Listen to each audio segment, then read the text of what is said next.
Greetings everyone, welcome back to the channel. As you know, in the last video we started putting in our working in our blues into the painting and trying to get a pretty close match to our photo, our reference photo that we've been using. And so as I said in the last video, we'll just get right into the making the skyline, just blending our colors up into the skyline.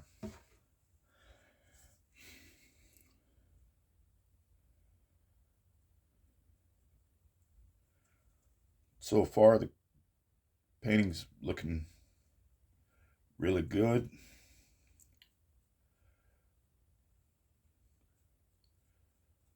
And like I said in my beginning videos, with this oil paint that I purchased from Hobby Lobby for the series, as you can see, it's a fairly good quality oil paint. I mean, the consistency of it, the smoothness, I mean, it's just you really can't beat it. I mean, for the price, we talked on several occasions about some of the sales that they have, and sometimes you can get your paints and stuff for 50% off.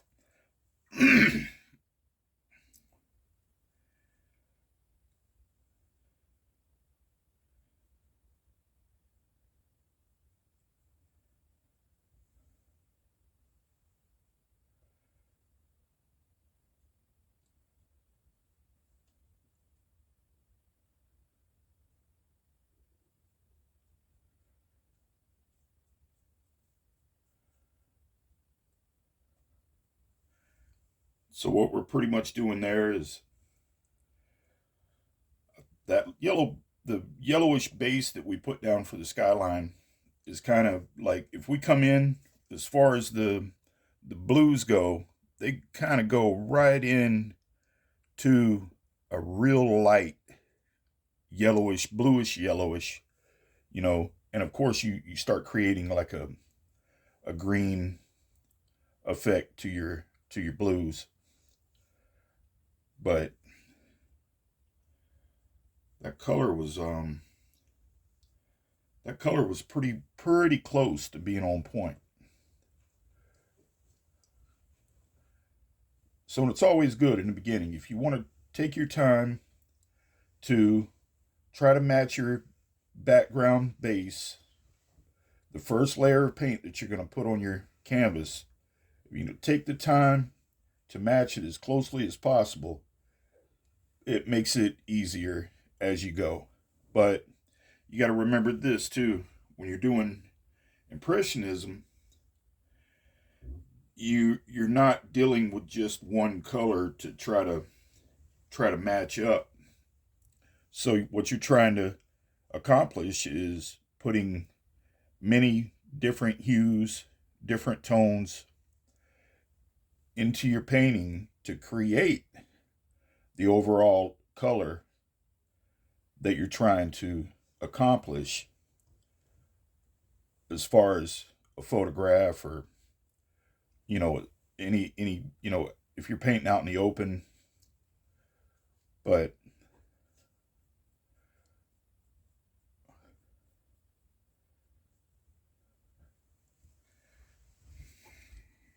I think we're starting to get close to getting a pretty nice blend going on. I know there's a few darker colors up here.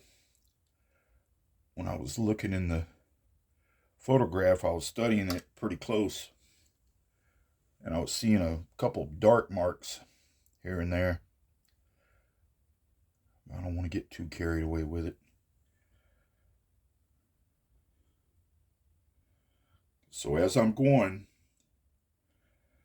I'm just continuously lightening this paint up. And if I need a little bit of dark, I can touch it in the darker paint, and your your lighter tones are going to come back and just override that darkness.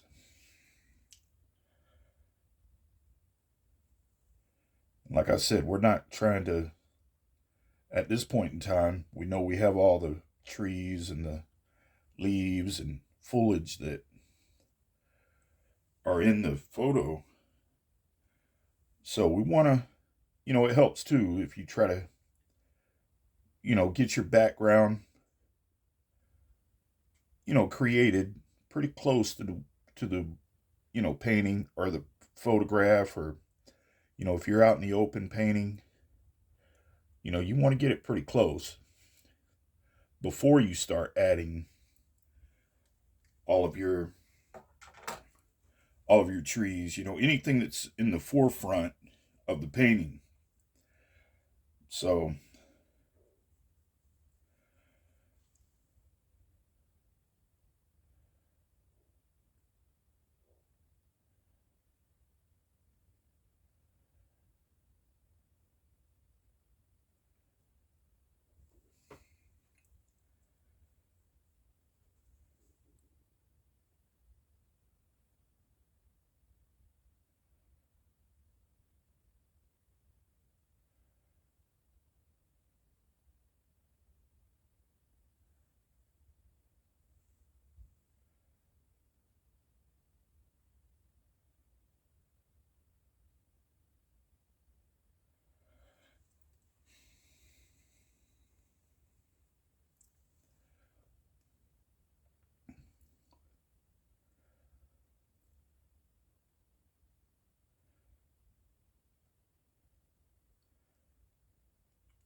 as long as we stick to that complementary rule that I taught early in this series, and you keep mixing your paint appropriately to that complementary rule, you're not going to run into too much of an issue as you move through your painting, as you're moving through putting all these colors in, because you're not very far off from the next color that you're going to need in your overall color scheme in the painting.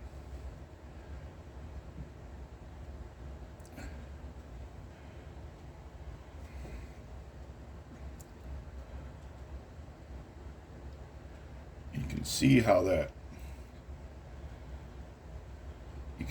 that blue and the yellow is creating just a tiny bit of like shiny green color that's within the blue.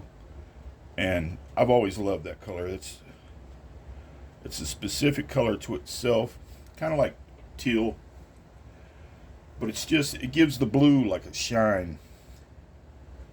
And I've done paintings where the leaves were that color in the painting. Water.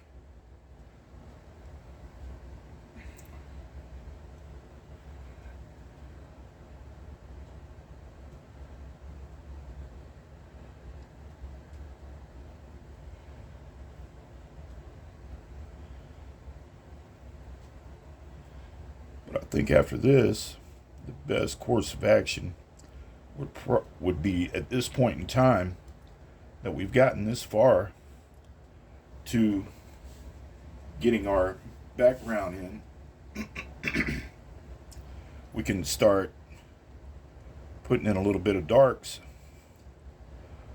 And I think I'm going to go down and start with the shoreline first, and just start putting a few darks in down there.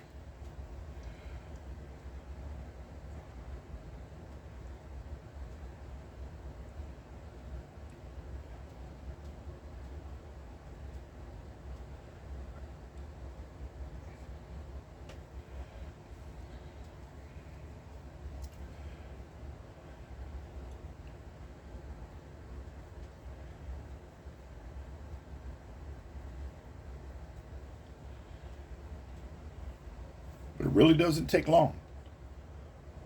It really doesn't take long. I mean, you can move at a pretty good pace And like I said, one of the important things to oil painting, I believe, is,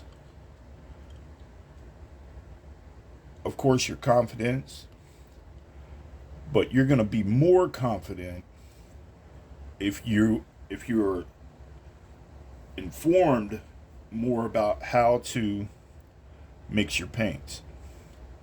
So if you're sure about mixing your paints, then you're going to be a lot more confident in, moving faster into the painting, just adding brush stroke after brush stroke.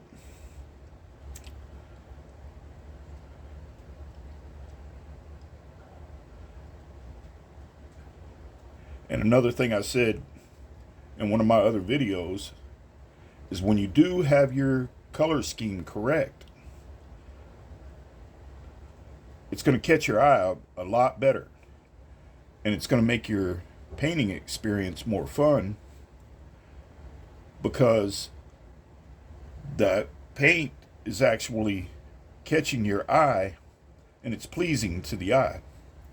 When it's in that complementary rule, when you're staying within that complementary rule, the painting is going to catch your eye and it's going to be more pleasing to you. So you're going to be feeling better about yourself. You're going to be more confident and moving faster through your painting. And it's good to move faster when you're doing alla prima.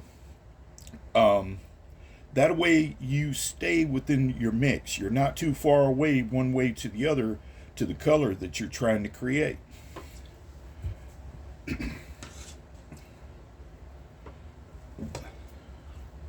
So I'm going to go ahead and rinse our light colors out of the brush real quick.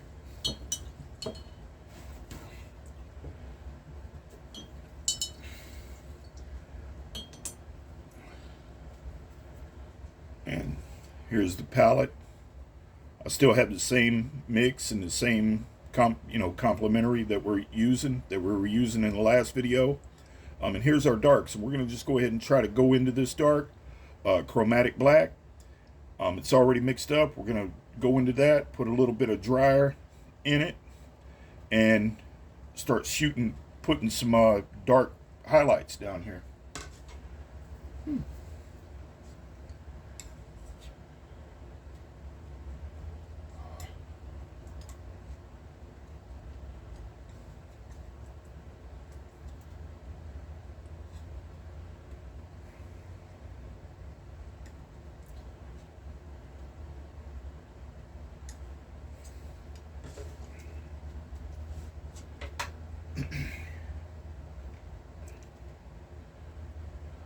All right, here we go.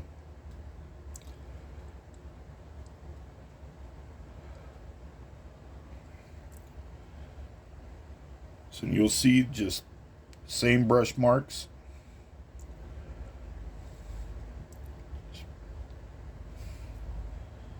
Start filling in this area.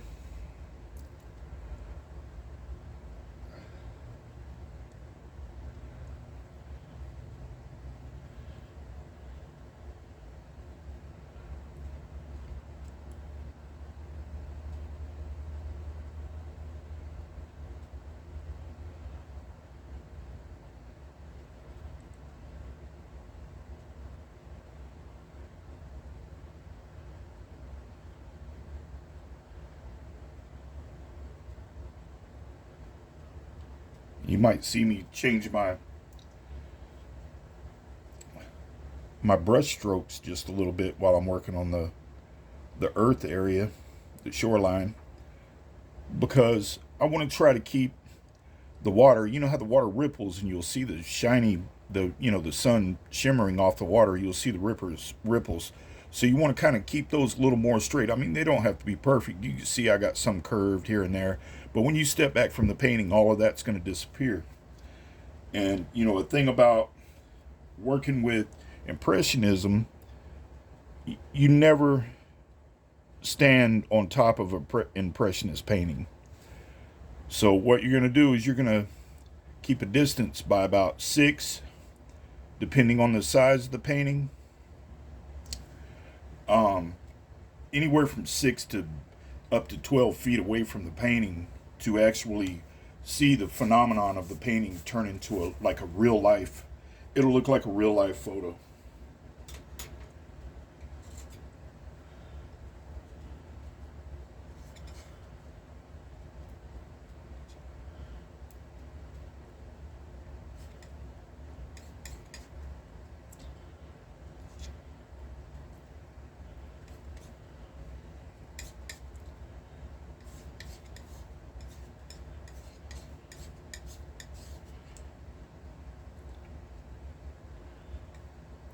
So I added a little more blue to our chromatic. And what that does is it darkens it up just a little bit. And I added a little more dryer.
And with the shoreline also, you can see that in the beginning, because of the way we mixed our colors, going by that rule, I mean, the background, the first cover of the canvas is just blending right into the paint now. So we've mixed a darker chromatic, and it's just, you can see it starting to take shape.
Just put a couple little dark spots out in this where the sun's coming through the trees. We're going to try to brighten that up a little bit. when we switch hues.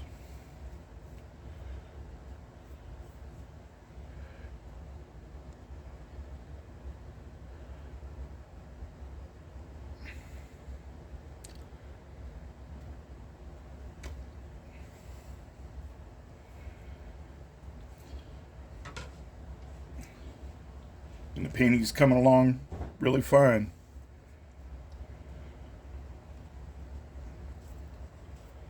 So I hope you guys are enjoying the video. If you get a chance, please like and subscribe. And after we finish this painting right here, we're going to start another series with a larger painting, a different picture, and I'll walk you through that one step by step also. But I hope you guys enjoyed.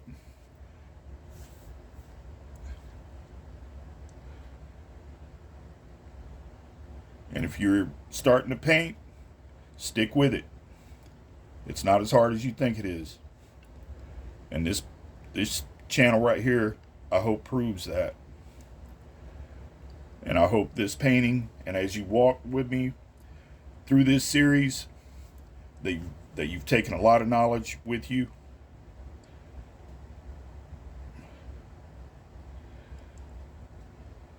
And I think this will be all for this video. Like I said, I appreciate y'all. Have a good day. Bye-bye.